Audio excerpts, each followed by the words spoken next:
The soft hum of jazz floated through the golden restaurant as Amara Lewis carried a silver tray, steady as grace itself. Her steps were quiet, balanced, practiced, the rhythm of someone used to being invisible among power. A sharp laugh cut through the calm. At table 7 sat Victor Lang, a millionaire investor surrounded by friends in designer suits. He leaned back, eyes glinting with arrogance. "I'll give you $100,000, he said loudly, "if you can serve me in perfect Chinese."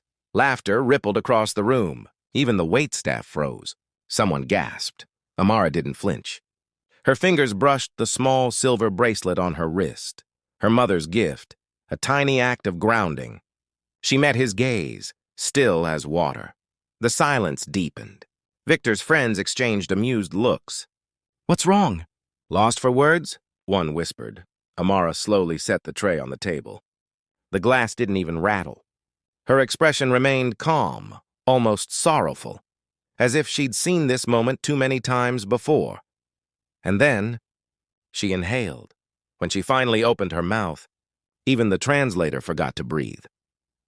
Morning sunlight spilled through the tall glass windows of the Skyline Lounge, glinting off polished cutlery and marble floors. Amara Lewis stood at her station, humming softly to the slow rhythm of jazz as she polished silverware to a mirror shine. Every motion was calm, practiced, the routine of someone who had learned patience from years of being unseen. She greeted guests with a warm smile, switching effortlessly between English and French, guiding travelers to their tables with quiet grace. The kitchen staff adored her. They knew her as the woman who stayed late to help wash dishes when others clocked out. But to most of the wealthy clientele, she was just another face behind the apron. That changed when Victor Lang entered. His entourage's laughter arrived before he did. Loud, confident, dismissive. The kind of noise that filled space without earning it. They sat near the window overlooking the runway, dripping arrogance like perfume. As Amara approached, Victor chuckled to his assistant. They should at least hire waitstaff who can pronounce the menu. Her manager hesitated to send her over, but Amara nodded, calm. "It's fine. I'll take care of them." She took their order. Precise, professional. Her voice didn't waver, not even when Victor leaned back, smirking. "Bet you can't even pronounce my name right," he said. Amara's lips curved into a polite, almost knowing smile. The kind that hides more than it reveals.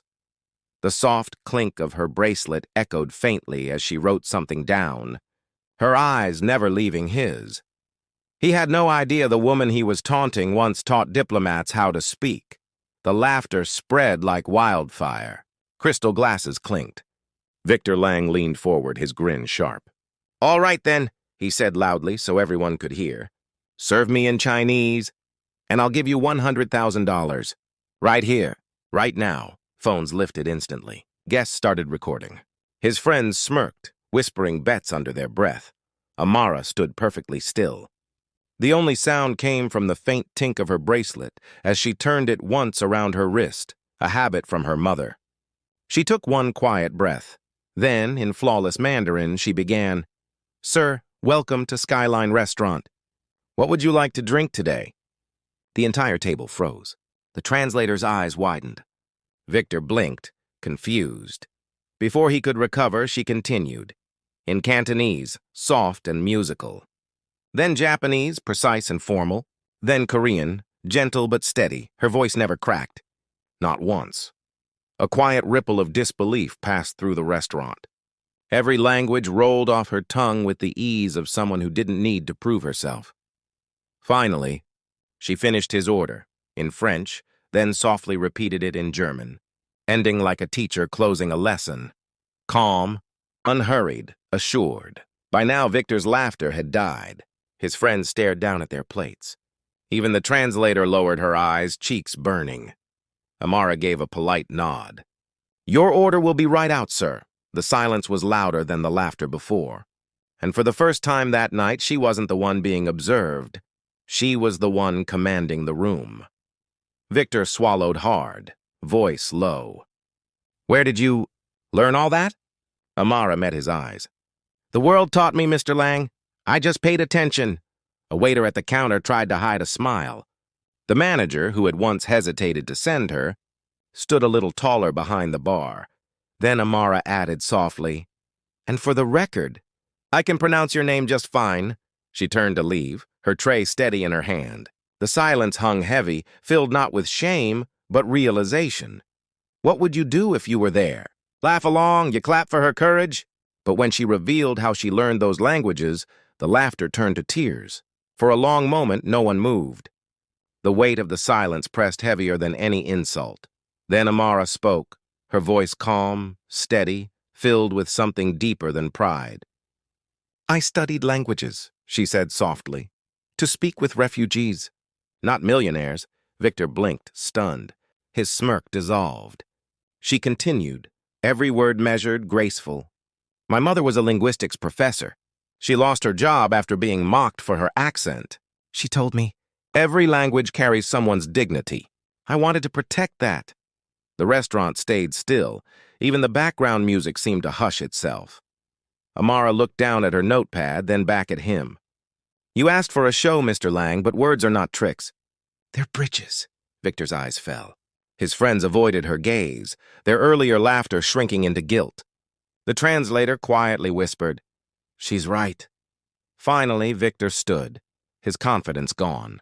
"You actually earned that offer," Amara smiled, gentle, not triumphant. "Keep your money," she said. "Just start listening when people speak." A quiet murmur of admiration moved through the restaurant. Someone near the bar began to clap, slowly, respectfully. The room, once filled with arrogance, now held only humility. Share this if you still believe true intelligence doesn't need to prove itself. And then, in front of everyone, Victor did something no one expected. The restaurant lights softened as the last guests whispered about what they had just witnessed. Victor approached the counter slowly. No arrogance, no smirk, just quiet humility. "Miss Amara, may I speak with you?" he asked. She looked up, steady and composed. He hesitated, then said, "You reminded me of someone today. My mother. She was an immigrant. I used to be ashamed when people mocked her accent. But now, I think I just mocked her through you." Amara listened quietly, her bracelet glinting under the light. Then she nodded once. "Respect doesn't come from apology, Mr. Lang. It comes from change." He nodded, words caught in his throat. Then quietly left, leaving behind his untouched wallet and a silence heavier than guilt. Later that night, the restaurant owner approached Amara with tears in his eyes. "You will not believe this," he said. "He just donated $100,000 to start a staff language learning program. Said it was your idea." Weeks passed. The once busy restaurant now had laughter that sounded different, lighter, kinder. Amara led evening classes for the servers, teaching them phrases in Spanish, French, Mandarin. She didn't just teach words, she taught confidence. One evening, Victor returned. No cameras, no friends. Just him. He sat at a corner table. When Amara approached, he greeted her quietly, in careful Mandarin. "For teaching me what really matters." "Thank you." She smiled, replying gently in the same language. "You are welcome. No pride. No revenge.